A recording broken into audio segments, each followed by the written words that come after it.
And I don't think I should be ruling that out. That's the end, I think, of question number 1. I beg your pardon. Question number 2, Dr. Kennedy Graham. Thank you, Mr. Speaker. My question is to the Minister for Climate Change Issues. Given the recent loss of Māori Party support for the climate change response, emissions trading and other matters amendment bill, will he consider working with opposition parties on amendments to improve it? Mr. Speaker. The Honourable Simon Bridges. On behalf of the Minister for Climate Change Issues, no.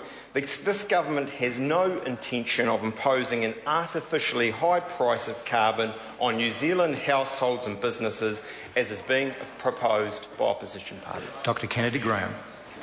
Sir, why is it that the only people still favouring the amendments now to further gut the ETS are 1, major greenhouse gas polluters, 2, government MPs, and 3, the sole ACT MP acting under the coalition agreement, which says that ACT has agreed to support legislation to reduce the impact of the ETS, and it believes that the ETS should be repealed.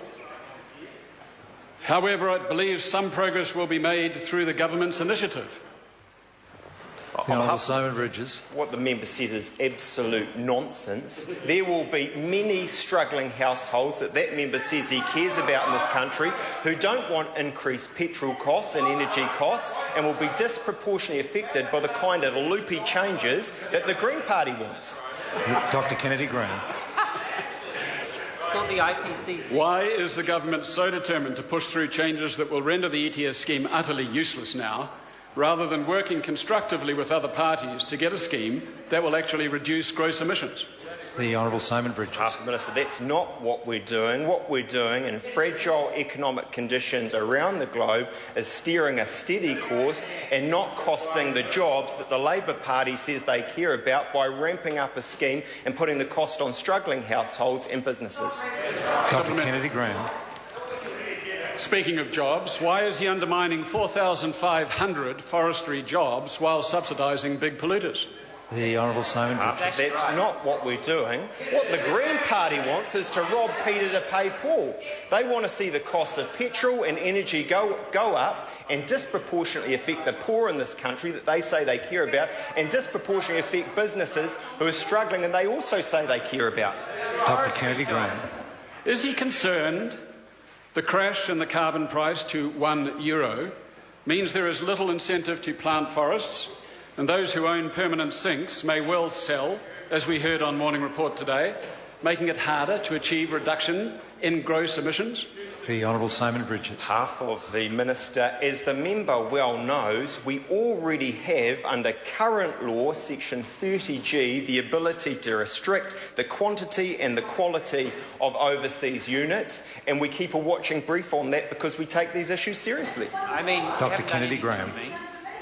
You haven't done anything, though. Why didn't the government take seriously the recommendations of the ETS review panel and phase up the price cap, phase in agriculture and phase out the 1-for-2 surrender obligation? The Honourable Simon Bridges. Minister, because we care about struggling households and the poor that member says he cares about but doesn't seem to, and because we want to keep people in jobs, unlike the Labor Party. Sir, what about Dr. Kennedy Graham. Why is he undermining our clean green image with a bill which will harm tourism and agriculture and cost jobs? The Honourable Simon Bridges. That's errant and disgraceful nonsense. Dr. Kennedy Graham.